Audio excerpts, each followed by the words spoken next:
gold down there, Diane. There's gold down there. You're like their number one favorite guy. Because you won them cash. Well, hello and welcome to the tour report from Secret Golf. We're back with our video tour report, and well, this is the perfect week. It's our favourite tournament of the PGA Tour schedule, and we have great reason for that because, well, my co-host of the show is a two-time Players Champion. Elk, you need no introduction when it comes to that, but winning in 91 and 97, whenever this week rolls around, it always brings back just the best feelings and memories. Yeah, and this week, Diane, it's going to be even bigger, $20 million purse. We thought the purse in 1997 was massive. I think it was about $7 million. And I think my prize there was like $668,000. Still a lot of money at the time. I think I was $288 in 91.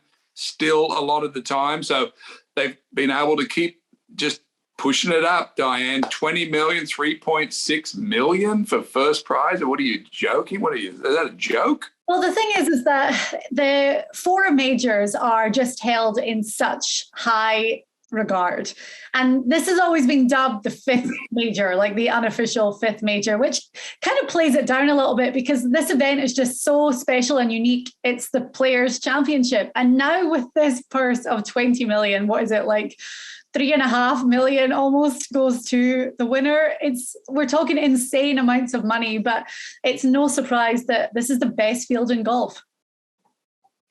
Yeah, and it's always been juggled with the media. What is it? You know, I don't mind because I've won a PGA, so I don't have to just sit on two players. But one thing for sure is this is the best field of the whole year, and it's on a very interesting golf course, very treacherous in places, but well designed by Pete Dye. Doesn't really favor a long hitter, doesn't really favor anyone, really. It's just whether or not you can keep this ball in play and away from all these hazards. Last week was a very tough weekend for the guys at Bay Hill, and there's been comments. The scores were so high on Sunday, and you know, you talk about how tricky it was there. The rough was such a factor. It's a different test of golf this week. We are going to talk about the conditions and the fact that the rough is really out at TPC Sawgrass. The weather is going to cause chaos this week, which we'll dive into as well. But for the guys that played that last week, especially at the weekend, knowing how difficult it was, it's going to be, does that have an impact on them coming to another week that is, again, mentally challenging? Well, I think of Gary Woodland yesterday. Scheffler did a great, he won the tournament, I think, in my mind, on 15 when he was behind that magnolia tree and he kind of tried to hook it out and it got hung in the rough. And then he hit some magic shot from 160 yards onto the green and made a 30-footer for par.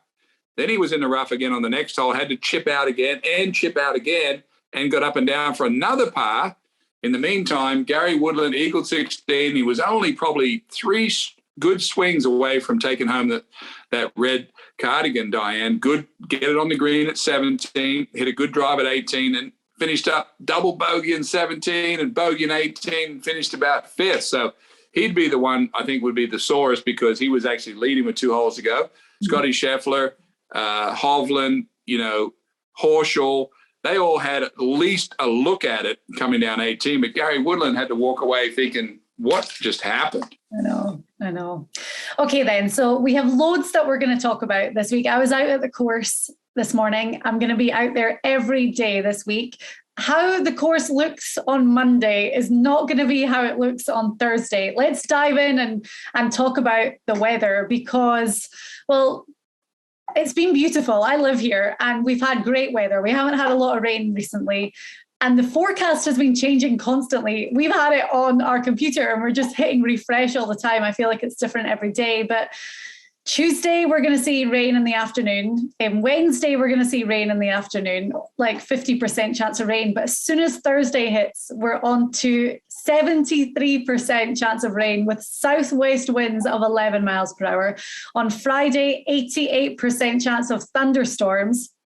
and south-southeast wind of 10 miles per hour. Saturday is going to be the brutal day because a high of 69, rain and wind all day, like 87% chance of rain. And it's the west-northwest wind of 21 miles per hour. Then Sunday, it changes completely. We're going to have sunshine, but it's going to be cold and going to be in the low 50s. It's going to be the high. We're talking about 30s in the morning. So the guys are going to have it. They're going to have to deal with all the elements basically this week. Yeah, and I think listening to that forecast, we've been talking about it before, I think the tour is going to have to leave this course as dry as possible because that rain, they don't want to, if you get a lot of rain, the only thing in your voice that I heard I didn't like was that where I hit the lightning, that means that you got to sit in the clubhouse for hours on end. If it's raining, that's one thing, you can keep playing, but thunderstorms are a different matter. But they don't want to play the ball up. That would be terrible to have these guys with their hand on the ball if it was rained all week. So they want to keep it dry and tight as long as they can so that they can just keep playing in this rain. Mm-hmm. You mentioned some very unusual conditions on the weekend with a north wind. Both years, and by the way, this is what happens in March. You get this unpredictable late north front that comes through.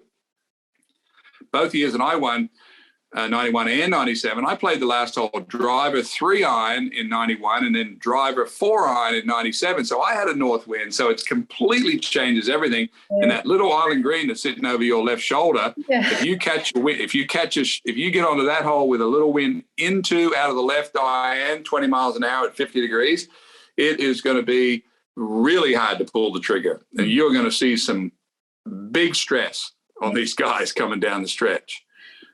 Out on the course today, had a walk around, and I had spoken to a few people that had played, my brother played TPC Sawgrass on Sunday, and he said that the course is pristine. It looks incredible, and it does. It's like Augusta National incredible. Like you have to touch the grass to make sure it's real, but the rough is up. And today we were standing by 18 and you have all those little humps and that little tiny bunker to the right of the green on 18. That grass looked nasty. Was the only word used to describe it because it is so thick and so lush that it's like that everywhere on the course. And then we're talking about all this rain and this wind. So the premium is going to be on accuracy. Well, I'm glad that you're out there, and I'm glad you saw the rough. And I'm also glad that this is a Pete Dye course because Pete Dye literally changes your attitude when you walk on the tee because he's put so much trouble in front of your face. You just have a tendency to just try to get away from all these different things he's put down, bunkers and, bulkheads and, humps in the greens. And the tour has made a decision, it sounds like, which is I agree with, which is to have deep rough. You are going to have to win this tournament this year at $20 million purse. You're going to have to hit it straight. Mm-hmm. You're going to have to play the course the way Pete wanted you to. You can smash it down there if you want to, but it looks like nobody is winning this tournament out of the rough this week. So all those players are on the range right now. They know already what's coming weather-wise. They already know that they've got to get them inside the cut to try. This could be a week that gets away from them score-wise. When I say score, they could get some very low scores, more than the tour would want for the first 3 days just because of the rain. Mm-hmm. But that cold front turn around, this tournament could be stolen, Diane, by a hot round on Sunday because it's going to be havoc with the north wind with a 50-degree day. It's going to be really nasty. Yeah, well, think back to 2019 when Rory McIlroy won. Terrible weather that Sunday, and it was Jim Furyk who really snuck up and shot a 67 on the final day, and it finished only one shot back. Jim Furyk, who lives just right beside the course. But yeah, we could. That's the thing about Sunday with the conditions changing, with it being a lot colder and that north wind, 14 miles per hour. Oh, we love an exciting finish. I want to quickly, I don't mean quickly to gloss over it, but, your wins, we have to talk so much about them. But before we even get into that, the other day I was in the merchandise tent and went to check. We don't have to talk about it. We talked about it before.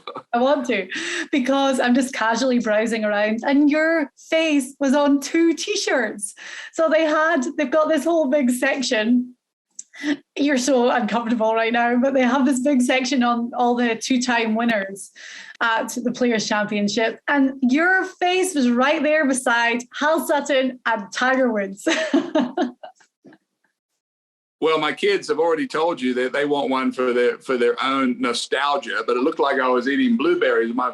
They said, Annie said, well, have you been drinking red wine when they took that picture of you on the T-shirt? I said, no, Annie, it was blueberries. It's so great. And there's never been a back-to-back winner of the Players' Championship. So Justin Thomas is going to be going for that this year. But we talk about it. We've got a great podcast coming out later this week that we recorded a couple of years ago, but it was you and I and Sam, your son, and the three of us walking 16, 17 and 18. And it was the first time that Sam had seen the course in person with you, heard the stories. So I listened to it again the other day. It gives me goosebumps. It was a really special time, but I mean, I know how much that meant to you as well. Yeah. I mean, walking down 16 and then coming across around that corner there, I remember in 91, I was nervous to play 17 on about the fifth hole. I've told you this story a million times, but I promised myself that I wasn't going to think about the 17th hole again until I got to the 17th hole, just because it was messing up my round, because I realized, man, if I'm in the lead and I get to the 17, and it's going to happen this Sunday with somebody, and maybe the wind's into off the north, and, you start to worry about it. And does that affect your play? And so anyway, I was telling Sam and you that story as we're walking around that corner right there, just below your arm, and you come around, you first get a look at that 17th hole. And that green is so tiny when you're at the course, don't you think? Because it's low, It's not built up, and there's water behind it. So, it looks tiny. And of course, everybody has to hit that shot. Sometimes you feel unlucky at Players' Championship because the wind might be gusting, and one guy might get up and hit a shot where there's not much wind and it gets it on the green safely. And the next minute you've got to go and there's a wind's blowing 20. So that's what's nasty about this thing, this whole 17th hole. A lot of players say, is it unfair?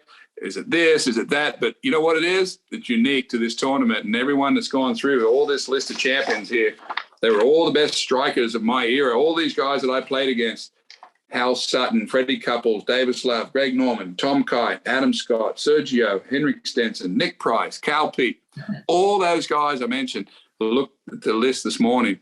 All of them had one thing in common. From tee to green, they were the best of the best of their era. Mm-hmm. And by the way, I'm giving you a little sneak peek of what I'm picking this week. I'm staying with my theory this week of the best strikers. Excellent. And of course, we're going to have more stories from you and those wins as the week goes on as well. Somebody did send us a question on Twitter, and you kind of answered it there they asked how you felt when you were walking to 17. And you were in two completely different circumstances, walking to 17 in 91 and 97. But in 97, did you feel calmer approaching the island green? 91, I was petrified. And because I was kind of out of my element. I'd only won one tournament on tour, and I was in the top up around the lead with Paul Azinger and Fuzzy Zeller were a couple groups back, and Phil Blackmar was right behind me, and all of a sudden I birdied, and now I was tied for the lead, and the wind was blowing into me heavy on 17, and I was playing with the current US Open champion, Curtis Strange. The picture's right up there. Aww. Actually, I might be able to do something crazy here, but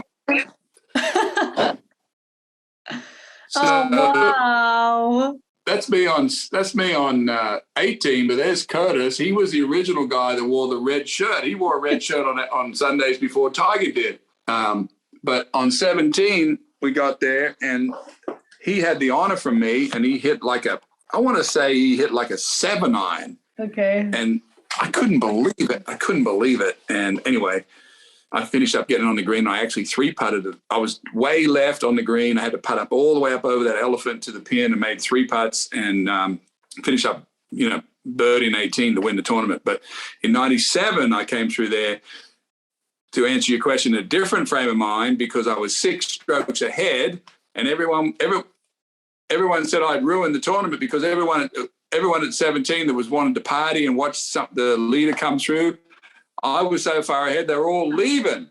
So everybody had their chairs in their hands walking away. And anyway, I found safe land. That's all you're looking for in 17. Exactly. Okay, well, our tour report this week, we are, of course, going to give you our top picks. So we each have our outright favourite, one to watch, and then that dark horse pick that has to be over 100 to 1. So, Elk, we talk about the fact that, you know, we've got a super elite field this week, the best field in golf, playing for that $20 million purse.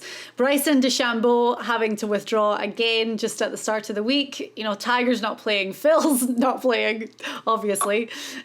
But we still have, 47 of the top 50 in the world. So, it makes it tough. It really does. It makes it tough to make your picks this week. But if you were to talk about one style of player that's going to go out there and do well, what would you say were the main criteria? Well, I look at this list, you know, and we've taken the categories, and they're in, you know, you'll be able to see them if you look at our app, at SG Tour app, you'll be able to see our same categories. There's so many guys that are playing good golf, you know, Scheffler's playing great, Neiman played great out, and, you know, there's a lot of top players that are, Hovland's right there. You know, Gooch is an up-and-coming guy that I like. I'm looking at. Cameron Smith lives at Jack's Beach. There's all these guys. Rahm should be there, you know, just working on his putting a little bit. Justin Thomas, of course, who doesn't really sort of suit the thinking, my mold of what, you know, it takes to – he sort of did it the Freddie Couples Davis Love way, which is one of the longest hitters on the tour, and got really hot on Sunday last year and won this tournament. It was great and good for him. But my model more is a sort of a medium range hitter. And I've got 3 of them this week. I'm staying with a model. All my 3, even my dark horse picks, are all in the top 10 or in the top 11 of the whole tour in driving and irons to hit the greens. Because this week, Diane, is a big week because we have an individual bet, you and I do, on a bunch of things. But dollars. I'm going for guys. I'm not worried about Thursday. I'm not worried about Friday. I'm not worried about any of that. I'm worried about who's going to hang around with $20 million on the line, who hits it good enough to keep hitting it good enough as the week goes along. Okay, well, do you want to start then with your outright favorite? Yep, I will. I picked this guy. There's just no way I can't pick this guy because he does about 3 things that I like the most. He curves it one way. So when you play on a golf course this dangerous and you only have one curve pattern, you know, if you aim down the left, you've got the whole fairway to curve it into. So I love this guy, Colin Morikawa. He's the straightest hitter. He's ranked number 1 in accuracy and irons combined. And I think he's ranked number 1 in. He's first in putting on the tour and first in ball striking. Yeah, and fifth in birdie average, 11th in scrambling. I mean, the guy is a freak. We saw him win the Open Championship over in your tournament with a 3-wood off the tee, basically and I was really pleased to see that last year. This could be a little bit of that this week, but you've got to be in the fairway, and there's just no way that I can go against Morikawa. He just hits it so straight. He's going to be there. Mm-hmm. Okay, well, of course, he's in the A tier on the SG Tour app this week, and so is my guy. He's a little bit further down in our re-ranking, but I am saying redemption for Daniel Berger. And Daniel Berger's 35 to 1, so plus 3,500. Morikawa is plus 1,600. But we just saw Berger finish second at the Honda.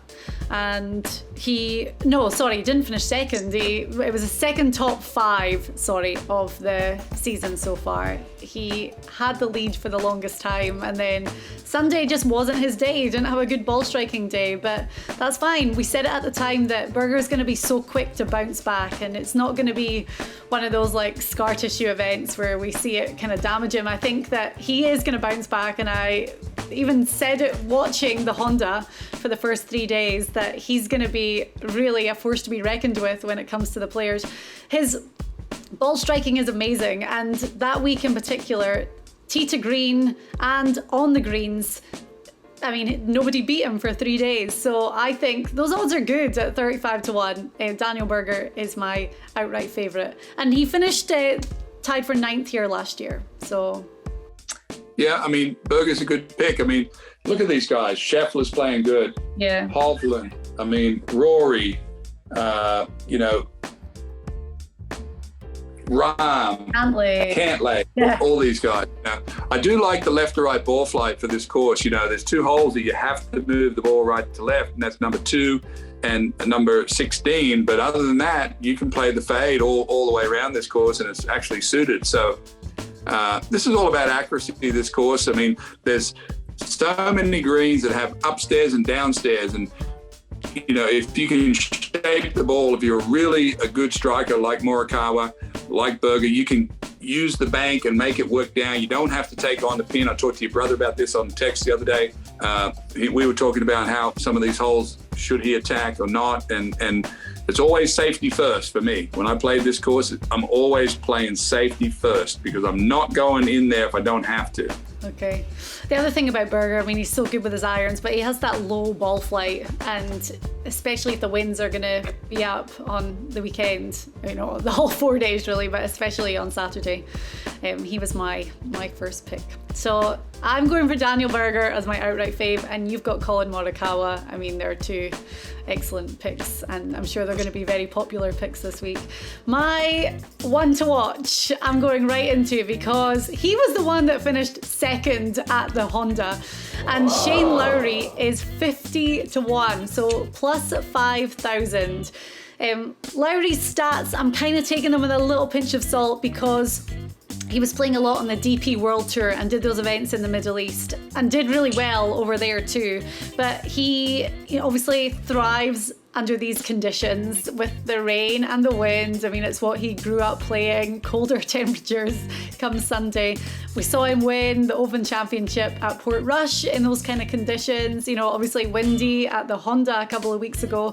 And he finished top 10 here last year. So I think Shane Lowry, I mean, he has to be so disappointed that he didn't win the Honda, and also those events over in the Middle East. It just shows how close his game is, and he has been contending every time he's teed it up lately. So could it be Shane Lowry's week? Wouldn't that be great? Open champion and then the Players champion. He's got the weather. You always throw a Euro in there. I know you do, you know. Yeah. With the weather forecast, as soon as I saw it, I was like, we're definitely going for someone from my part of the world. I'm going to say something completely stupid, which I have a tendency to do. One is, you could look at these stats until your eyes just go around in circles like we have for the last few hours. Or do they mean anything at all? And who actually can play good enough this week to hang around in the 20 mil? Now, someone would say, well, Elk, they all play for money and they got tons of money. I said, well, the guys that have more than 20 mil in the bank, that's going to be very helpful for those guys. And I think the 2 we've already picked, they've got that covered probably. So they might be a little bit more relaxed. But some of these young guys, I text with your brother about this. There's going to be a lot of choking going on out there this week, more choking than normal, because there's 3.6 for the winner. There's a lot of money. I mean, a lot of money, more than normal. Yeah. So I'm going with my plan, Diane. I'm going with the 4th best ball striker in the field, a guy that comes up big in all the big tournaments, hits it so good. Met him, talked with him down at the Fluting last year, watched him hit balls for an hour, was very impressed with Corey Connors from Canada. And he's been a little bit quiet, but I think this is the kind of time of year for him where the big tournaments are coming, and I'm looking for someone that hits it straight and hits it solid. Look, we talked about it at the Honda Classic. You and I talked about 15 times they have to hit across the water. I got tired of counting how many shots you have to hit when I'm doing my flyover this week, my drawing. So they're on their way. They're on their way to you. I'm telling you how I think. I started losing count on how many solid shots you need to hit at the Players Championship because, look, think about Augusta. You've got to go across the water at Race Creek, and you've got to go across the water at 15. There's like 50 shots you got to hit at this course that you've got to hit solid. I mean, solid meaning there's only one real good spot you got to land it. I mean, look at the hole behind you on your shoulder. You get a little push there. That's a double bogey. That's going to be the end of your week or thereabouts. So it's just a nightmare if you're not hitting the ball well. So I'm going with, there's a term on the tour called a flusher. You ever heard that term? Yes. It's someone that flushes that ball dead smack in the middle of it every time. And you know who flushed it more than anyone? And I was looking at a YouTube video. Calvin Peete was the straightest hitter on our tour, and he won this tournament. I sent our producer a video on YouTube. I'm going to put it up for you. It's Cal Peete playing the 17th hole with an 8-iron, Diane. And now they play it at 110. Remember, we used to say, oh, back in my day, I used to walk to school uphill into the snow. Well, back in my day, we used to play that hole with like a 7-iron or an 8-iron. So I've actually got the film to prove it to you this afternoon. And they play this hole a little bit shorter than we do back then. But yes, I'm going with Corey Conners because he's number 4 in ball striking, and I've got number 1 and number 4. And he finished top 10 here last year. Remember, it was Corey Conners had those 2 incredible weeks at Bay Hill and then at the Players. Again, you know, difficult, big courses, grueling conditions. And this was a good turnaround time for him last year. My dark horse, we'll just rattle straight onto those because we have to make a dark horse pick and the odds have to be over 100 to 1. That's the rule. I cannot wait to hear who you've got based on what you've been talking about. But my dark horse also finished top 10. Not even top 10 here last year, but in a tie for 3rd place. He plays well on this course. He's had a lot of good results here before, and I am picking someone whose game you know really well. He's a lefty, and it's Brian Harmon. It's a good pick. I wanted to pick it. I'm mad you did it, but I've got a good one too. Brian Hyman, I was texting with him last night. It's one of his favorite events. He loves this event. And, you know, he played really good this year at the Bob Hope out at the American Express. I think he finished 2nd.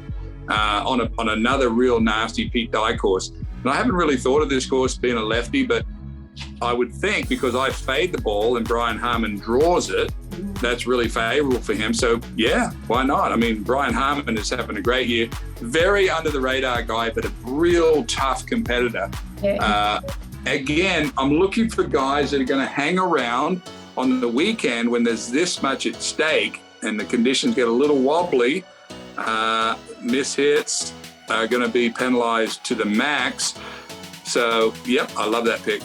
Wish it was mine. There was a few that I was looking at, but I settled on Harmon in the end. So, right, give me yours then. I can't wait to hear this. Yeah.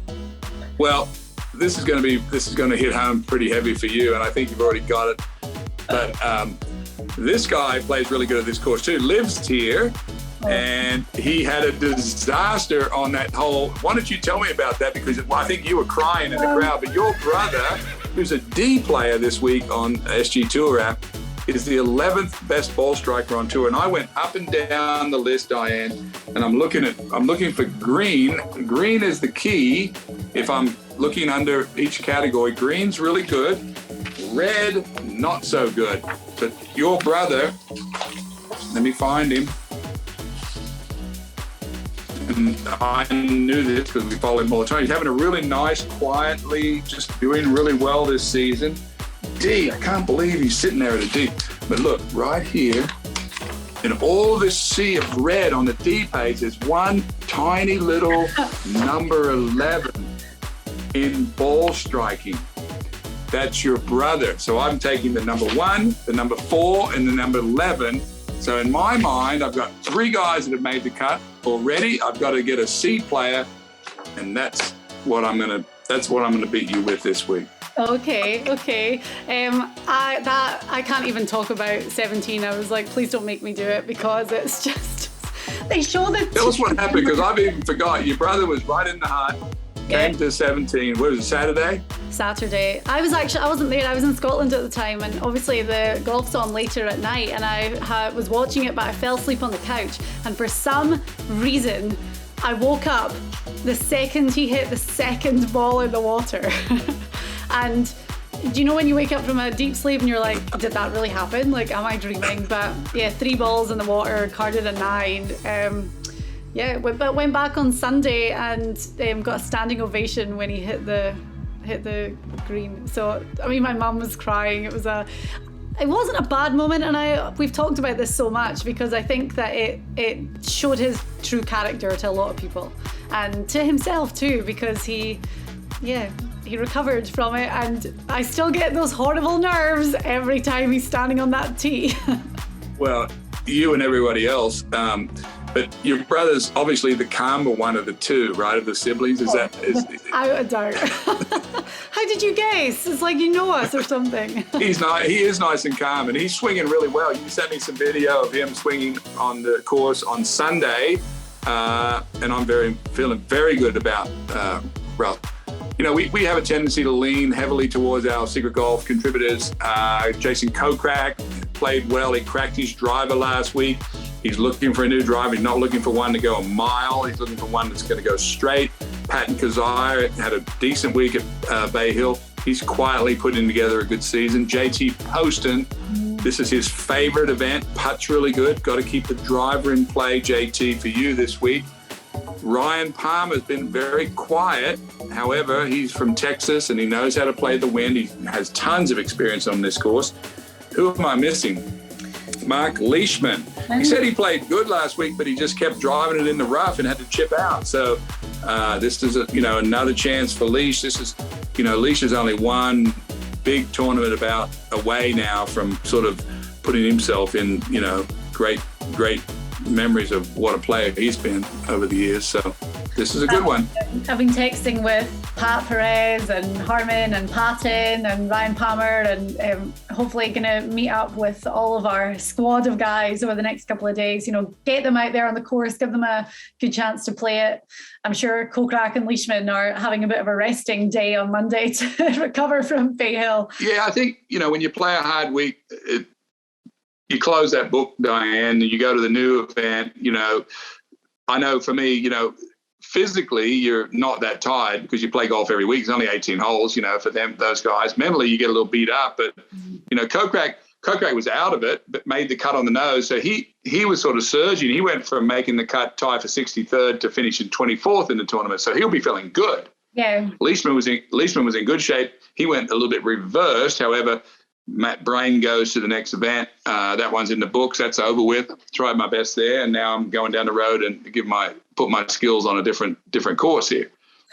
Well, I'll go catch up with all of them. So as I said, I'm going to be out at the course every day, and it'll be we have so much stuff for you on our SG Tour app. So go and check it out, because we're going to have little preview videos. We have this show with all of our picks, our podcast. You're doing your drawings of all the holes around TPC Sawgrass for some strategy, and it's a great way to familiarize yourself with the course before the tournament takes place, and of course whilst it's going on.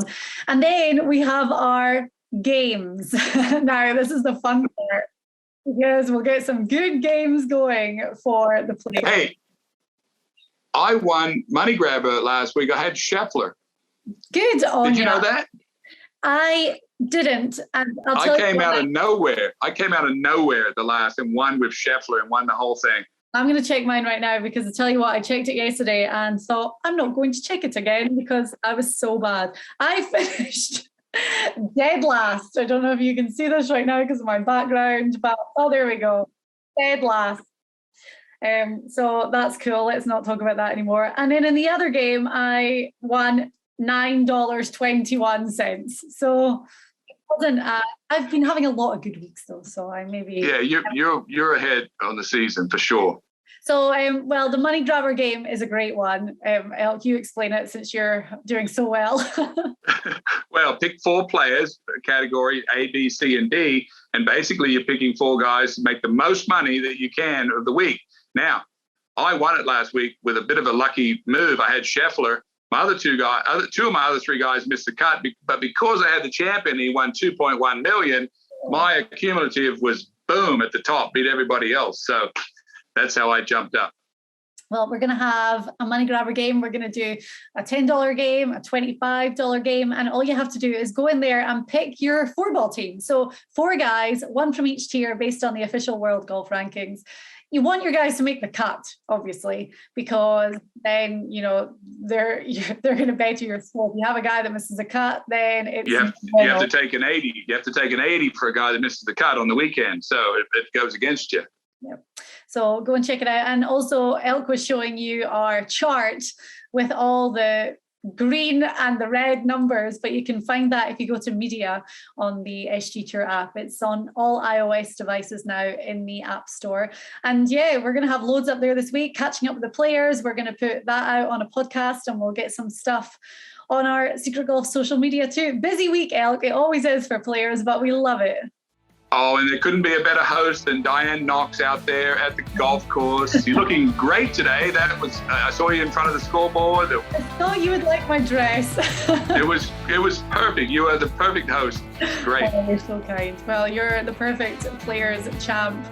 2-time winner, and maybe I'll have to go and get one of those t-shirts. I'll get that on social media for everyone to look at too. Just quietly go get the shirts and send them to Annie and Sam, okay? No more drama about this. You should get them for free. You should get your well, hang on a minute, that's my face on that shirt. Like you would ever. I'm sure the tour will be sending them my cut. I'm sure they will be. I'm almost positive.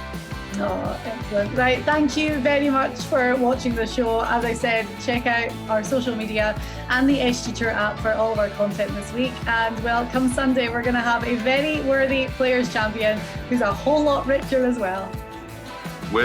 Indeed. The SG Tour Golf Gaming app, the place for you to compete and win cash on PGA Tour events.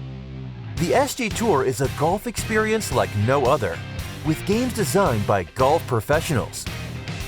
You can play single-day games and tournament-long contests each week. It's easy to get involved. Join or create a game for you and your buddies. Pick 4 players and follow along with the action. And if you need some help with your picks, we've got you covered with our weekly handicapping show, The Tour Report, and exclusive content with our PGA Tour players. Join the fun and win money on the SG Tour, available in the App Store.